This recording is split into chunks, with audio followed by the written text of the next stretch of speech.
नमस्कार, मी प्रणाली भोसले. माझे कोकणमध्ये आपल्या सर्वांचं मनपूर्वक स्वागत करते. बातमीपत्राला सुरुवात करण्याआधी पाहुयात हेडलाईन्स. महाडमध्ये ठाकरे गट आणि शिंदे गट आमने सामने.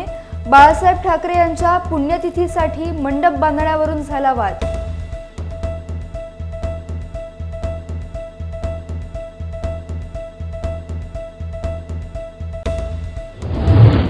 उद्धव ठाकरे यांची मातोश्रीवर पत्रकार परिषद. ठाकरेंनी सरकारवर साधला निशाणा.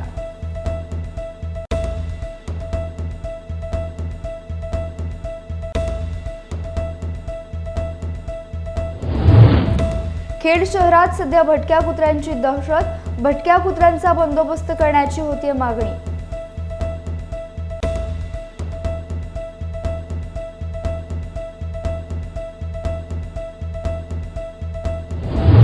आणि महाडमध्ये कुजलेल्या अवस्थेत सापडला मृतदेह.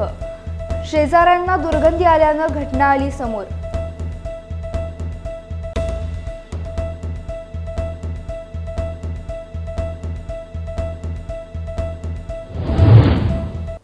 पाहुयात सविस्तर वृत्त. ठाकरे गट आणि शिंदे गट वेगवेगळे झाल्यापासून रायगड जिल्ह्यात ठाकरे गट आणि शिंदे गटात अनेक वेळा हाणामारी झाली आहे. 17 नोव्हेंबर रोजी बाळासाहेब ठाकरे यांची पुण्यतिथी देखील वेगवेगळी साजरी करत असल्याचं चित्र समोर आलं. यावेळी महाडमध्ये बाळासाहेब ठाकरे यांच्या पुण्यतिथीच्या कारणावरून शिंदे गट आणि ठाकरे गटात शाब्दिक बाचाबाची झाली. गेले 2 वर्ष दोन्ही गट कडेकडेला बाळासाहेब ठाकरे यांची पुण्यतिथी साजरी करत होते. परंतु ठाकरे गटाच्या कार्यकर्त्यांनी महाड छत्रपती शिवाजी महाराज चौकात सभामंडप बांधण्याचं काम सुरू असतानाच शिंदे गटाचे कार्यकर्ते घटनास्थळी दाखल झाल्यानं शिंदे गट आणि ठाकरे गट या दोन्ही गटात शाब्दिक बाचाबाची झाली. दोन्ही गट आमने सामने आल्याचं पोलिसांना कळताच पोलीस तातडीने घटनास्थळी दाखल झाले.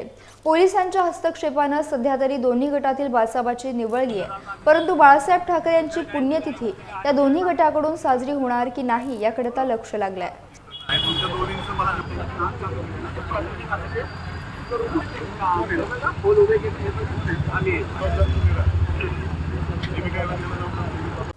माजी मुख्यमंत्री उद्धव ठाकरे यांनी मातोश्री या निवासस्थानी पत्रकार परिषद घेतली. हिंदुत्वाचा प्रचार केला म्हणून बाळासाहेबांचा मताधिकार काढून घेतला याची आठवण ठाकरेंनी करून दिली. यासह अनेक मुद्द्यांवर सरकार आणि निवडणूक आयोगावर निशाणा साधला. नाही, मला आता त्याच्यात बोलायचं नाहीये. पहिले या विषयावरती निवडणूक आयोगाने खुलासा करावा आणि जसं या सर्व लोकांचा एक लोकशाहीतला मूलभूत अधिकार, मतदानाचा अधिकार, जो कधी कोणी काढू शकत नाही, कारण तुमच्या मतदानावरतीच सरकार निवडून येतं. अशा वेळेला तुम्हाला मत देण्याचा अधिकारच काढून घेतला तर हा निवडणूक आयोगाचा गुन्हा आहे. तो आमच्यावरती लादून तुम्ही आम्हाला शिक्षा केली होती, तर ती शिक्षा योग्य होती की नव्हती, का आता होते ते योग्य आहे हे त्यांनी आम्हाला सांगावं. चुनाव आयोग पार्शियलिटी कर रहा है, बाकी मैं अभी नहीं कहता कुछ. चुनाव आयोग से उत्तर आने दो. प्रश्न आहे की अमित शहा यांनी आचारसंहितेचा भंग केला आहे असं तुमचं म्हणणं आहे. तो केला आहे की नाही हे मला निवडणूक आयोगाने सांगायला हवं. मी असं काहीच म्हणत नाही, कारण मी निवडणूक आयोग नाही आहे. निवडणूक आयोगाने जर काही कायद्यात बदल केला असेल आणि जर का मला तो माहिती नसेल तर ते मी असं बोलणं योग्य नाही. त्याच्यामुळे निवडणूक आयोगाने जर पंतप्रधान आणि केंद्रीय गृहमंत्री असं बोलत असतील तर माझा असा समज आहे की निवडणूक आयोगाने त्याच्यात बदल केला असावा. पण तो असेल तर तो सर्व पक्षांना सांगण्यात आला पाहिजे. उद्धवजी, तुम्ही राम मंदिराचा मुद्दा उपस्थित केला. अनेक निवडणुकांमध्ये राम मंदिर निर्माणाचा प्रश्न हा केंद्रस्थानी राहील. शिवसेनेचं या मंदिर निर्माणात आंदोलनातही सहभाग होता आणि उभारणीतही. त्याच्याबद्दल धन्यवाद तुम्हाला. देणगी दिली आणि त्या आंदोलनामध्ये शिवसैनिक तर अनेकदा जाहीर झालेले आहे. तर अशा वेळेस 22 तारखेला जे उद्घाटन होतं आहे, तुम्ही स्वतः या उद्घाटन बघा, ऐका, हे दूरची गोष्ट आहे. मला असं वाटतं की केवळ त्यांच्या सोयीने ते उद्घाटन करतात निवडणुकीच्या आधी. कारण अशी सुद्धा माहिती आहे की जसं म्हटलं की त्यावेळेला देशातल्या कानाकोपऱ्यातनं हे काही स्पेशल गाड्या, करोडो लोक तिकडे, म्हणजे देशाची लोकसंख्या 1.25 अब्ज असेल तर 1 कोटी 100 कोटी लोक तिकडे कदाचित जमू शकतील. कारण भाजपा जगातला ताकदवान पक्ष आहे, त्यांना सहज शक्य आहे. 100 कोटी लोकांची ते विशाल जनसभा घेऊ शकतात. त्या गर्दीत मी काय जाणार. त्याच्यामुळे मी 2 वेळा जेव्हा हा विषय थंड बस्त्यात होता त्यावेळेला मी तिथे गेलो होतो. त्याच्यानंतर मुख्यमंत्री झाल्यानंतर सुद्धा मी गेलो होतो आणि ज्या वेळेला माझ्या मनात येईल त्याच्या वेळेला मी अयोध्येला जरूर जाईन. मात्र आज पुन्हा एकदा सांगतो की अमित शहाजी जे म्हणालेले ते केवळ निवडणुकीपुरतं मर्यादित न राहता या देशातल्या ज्याला कोणाला ज्या वेळेला वाटेल तेव्हा त्याची मोफत अयोध्या वारी भाजपनी करावी. ठीक आहे. अद्वै हिरेंच्या सोबत पूर्ण पक्ष आहे, त्यांच्या पाठी आम्ही आहोत. आणि हा एक वेगळा विषय आहे, कारण हिरेंवरती कारवाई होते, पण ज्यांच्यावरती आम्ही आरोप केले त्यांच्यावरती कारवाई काय, त्यांच्यावरती त्याची चौकशी पण होत नाही. तर या सगळ्यांचे हिशोब हे सरकार आमचं आल्यानंतर आम्ही करणार. म्हणजे जसं ECI बद्दल तुम्ही दुहेरी मापदंडाचा मुद्दा नाही, आता विषयांतर होऊ नये, विषयांतर करत नाही. मी एवढंच सांगतो, अद्वै हिरेंच्या सोबत संपूर्ण शिवसेना आहे, ती राहील. आणि सरकार बदलल्यानंतर आम्ही ज्यांच्यावरती आरोप केले त्यांची सुद्धा चौकशी आम्ही केल्याशिवाय राहणार नाही. खेड शहरात सध्या श्वानांचा उपद्रव वाढला असून खेड शहरातल्या मुख्य बाजारपेठेत 50 ते 60 श्वानांचा कळप तुमची वाट पाहत असेल. शहरात गेल्या काही दिवसांपासून भटक्या कुत्र्यांनी उपद्रव केला असून सकाळी सकाळी मॉर्निंग वॉकला जाणाऱ्या आणि रात्री जेवण करून शतपावली करण्यासाठी जाणाऱ्या नागरिकांनी या भटक्या कुत्र्यांचा म्हणजेच श्वानांचा चांगलाच धसका घेतलाय. 2-3 वर्षांपूर्वी अशाच प्रकारे भटक्या श्वानांच्या उपद्रवाचा प्रश्न ऐरणीवर आला होता. तेव्हा शाळेत जाणाऱ्या मुलांना आणि नागरिकांना श्वानदंशाचे प्रमाण वाढले होते. त्यावेळी तत्कालीन नगराध्यक्ष वैभव खेडेकर यांनी श्वानांची नसबंदी मोहीम हाती घेतली होती. त्यावेळी रेबीज प्रतिबंधात्मक इंजेक्शन देखील देण्यात आले होते. आता पुन्हा एकदा खेड शहराला उपद्रवी आणि 50 ते 60 जणांच्या कळपानं फिरणाऱ्या श्वानांची दहशत सुरू झाल्याचं पाहायला मिळतंय.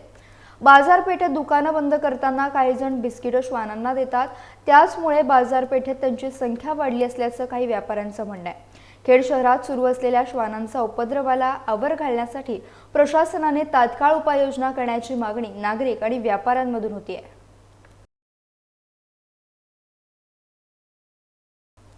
रत्नागिरी जिल्ह्यातल्या खेड शहरामध्ये अनेक ठिकाणी डेंग्यू सदृश्य रुग्ण आढळत असल्यानं डेंग्यूचा प्रादुर्भाव रोखण्यासाठी खेड शहरात ठिकठिकाणी औषध फवारणी केली जाते. डेंग्यूचे डास नष्ट करण्यासाठी नगरपालिकेकडून ही औषध फवारणी सध्या खेड शहरात सुरू आहे. दुकानांमध्ये आजूबाजूच्या परिसरात गल्लोगल्ली सध्या औषध फवारणी केली जाते. गेल्या काही दिवसांपासून खेड शहरात डेंग्यू सदृश्य अनेक रुग्ण आढळलेत. अनेकांवर खेडमध्ये तसेच आजूबाजूच्या परिसरात मोठ्या रुग्णालयांमध्ये उपचार देखील सुरू आहेत. शहरात डासांचा प्रादुर्भाव वाढू नये यासाठी खेड नगरपालिकेच्या वतीनं ठिकठिकाणी ही औषध फवारणी केली जाते.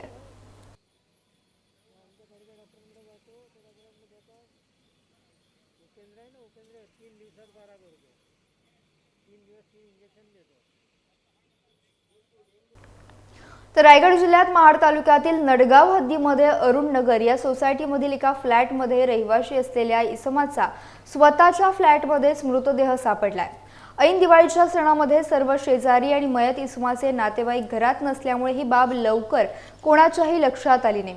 परंतु काल सायंकाळी सर्वत्र दुर्गंधी का येत आहे असा प्रश्न निर्माण झाला आणि यामुळे तपास केला असता अरुण नगर सोसायटी येथील रहिवासी जयदीप बळीराम येरुणकर यांचा मृतदेह 3 दिवसांपासून त्यांच्याच बंद खोलीमध्ये आढळला. आजूबाजूच्या रहिवाशांनी ही गोष्ट पोलिसांना कळवल्यानंतर पोलीस घटनास्थळी येऊन पंचनामा करून गेले. जयदीप येरुणकर यांना पूर्वीपासूनच मधुमेहाचा खूप त्रास होता. तसेच मधुमेहाचा त्रास अधिक वाढल्यामुळे त्यांना चक्कर आली आणि त्यांचा मृत्यू झाला असावा अशी माहिती पोलिसांकडून मिळाली. तसेच जयदीप येरुणकर यांनी आणि त्यांची पत्नी यांचे देखील क्षुल्लक कारणावरून वारंवार भांडण होत असत असं देखील शेजाऱ्यांनी सांगितलंय. दिवाळी सणामध्ये जयदीप यांच्या पत्नी त्यांना एकटे सोडून गेले असल्यामुळे त्यांचा मधुमेहाचा त्रास वाढला आणि यामध्ये त्यांचा मृत्यू झाला अशी चर्चा आता सर्वत्र सुरू आहे. महाड MIDC पोलीस ठाणे येथे या मृत्यूची आकस्मिक मृत्यू अशी नोंद करण्यात आली असून या संपूर्ण घटनेचा अधिक तपास अतिरिक्त प्रभारी पोलीस अधिकारी सुर्वे आणि पोलीस उपनिरीक्षक गायकवाड यांच्या मार्गदर्शनाखाली पोलीस नाईक अंबर्गे करीत आहेत.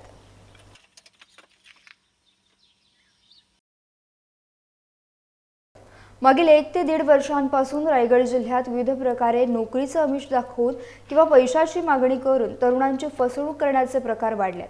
आता तर थेट केंद्र सरकारच्या अंतर्गत येणाऱ्या रेल्वे गोदामात नोकरीचे आमिष दाखवून पेण येथील समोसे विक्रेता संतोष थोरात याने 1400 ते 1500 बेरोजगारांची कोट्यावधी रुपयांची फसवणूक केली असल्याचा धक्कादायक प्रकार घडला असल्याची माहिती समोर आली आहे. पेण तालुक्यातील समोसे विक्रेता संतोष थोरात यांनी भारतीय रेल्वे माल गोदामात नोकरीचं आमिष दाखवून हजारो बेरोजगार तरुणांची फसवणूक केली असल्याची लेखी तक्रार सामाजिक कार्यकर्ते हरीश बेकावडे यांनी आमदार महेंद्र दळवी यांना लेखी निवेदन देत केली आहे.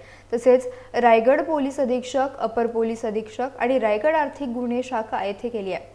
गेल्या 1.5 महिन्यांपूर्वी पेण पोलिसांकडे तक्रार अर्ज दाखल करून देखील योग्य ती कारवाई न झाल्यानं अखेर बेकावडे यांनी लेखी तक्रार अर्ज दाखल केलाय। रायगड पोलीस अधीक्षक सोमनाथ गारगे आणि अप्पर पोलीस अधीक्षक अतुल झेंडे यांनी या प्रकरणाची तात्काळ सखोल चौकशी करून कायदेशीर कारवाई करून गुन्हा दाखल करावा आणि फसवणूक झालेल्या हजारो तरुणांना न्याय द्यावा अशी मागणी केली असल्याचं बेकावडे यांनी सांगितलंय।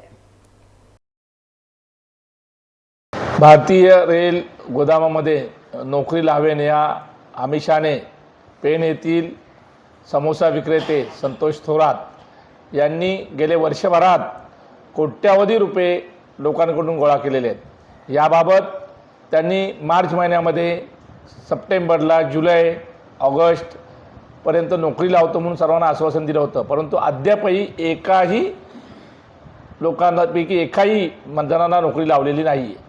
हा सरळ मोठा स्कॅम आहे। यामध्ये एजंट आणि इतरही लोक सामील आहेत। त्याला राजकीय वरदस्त आहे म्हणून त्याच्यावर कारवाई होत नाही, कारण या संदर्भात पोलीस स्टेशन व अन्य ठिकाणी वरिष्ठ पातळीवर तक्रारी दिलेल्या आहेत, परंतु त्याच्यावर कारवाई का होत नाही म्हणून मी स्थानिक अलिबागचे आमदार माननीय मुख्यमंत्र्यांचे निकटवर्तीय महेंद्रसिंह दळवी यांनासुद्धा पत्र दिलेले आहे आणि मागणी केली की यांच्यावर तात्काळ कारवाई होऊन लोकांची जी फसवणूक चाललेली थांबवण्यात यावी। या मागणीसाठी मी त्यांना 2 दिवसापूर्वीसुद्धा पत्र दिलेलं आहे। लायन्स क्लब ऑफ खेड सिटीच्या वतीने 2 ते 7 जानेवारी या दरम्यान खेडमध्ये लायन्स फेस्टिवल आयोजित करण्यात आलं असून या फेस्टिवलच्या कार्यालयाचे उद्घाटन खेडचे पोलीस निरीक्षक नितीन भोयर आणि उद्योजक विलासभाई बुटाला यांच्या हस्ते श्रीफळ वाढवून फीत कापून करण्यात आले। यावेळी लायन्स क्लब खेडचे अध्यक्ष रोहन विचारे, सचिव सुरेश चिकडे, खजिनदार अनिल मोरे, कार्यक्रम प्रमुख पंकज शहा, उपकार्यक्रम प्रमुख राजा जोयस्कर, उद्योजक मिलिंद इवलेकर यांसह लायन्स क्लबचे सर्व सदस्य उपस्थित होते।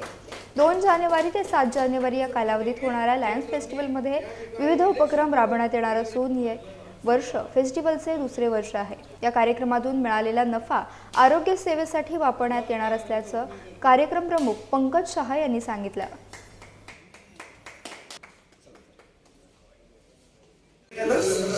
लायन्स क्लब फेस्टिवलच्या कार्यालयाचे अधिकृत उद्घाटन आज पोलीस निरीक्षक खेडचे नितीन भोयर साहेब व विलासभाई बुटाला यांच्या हस्ते आज संपन्न झाला।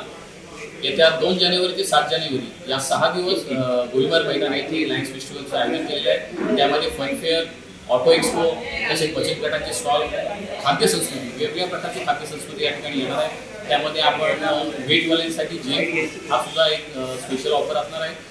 आणि या फेस्टिवल करण्याच्या मागचा उद्देश असा आहे की जर काही कार्यक्रम समाजासाठी आम्ही देणं लागतो तर मोठ्या लेवलला कार्यक्रम करण्यासाठी फंड रायझिंग लागतो आणि त्या फंड रायझिंगसाठीच हा उपक्रम हाती घेतलेला आहे। या माध्यमातून लोकांच्या माध्यमातून येणारा फंड हा त्याचा उपयोग हा निश्चित वेगळ्या कारणासाठी आणि लोकांच्या उपयोगी होईल याची ग्वाही देतो आणि लायन्स क्लब खेड सिटीच्या या उपक्रमाला आपण भरभरून प्रतिसाद द्याल ही विनंती करतो। यासह बातमीपत्रात वेळ झाली इथेच थांबण्याची। भेटूयात नवीन बातमीपत्रासह।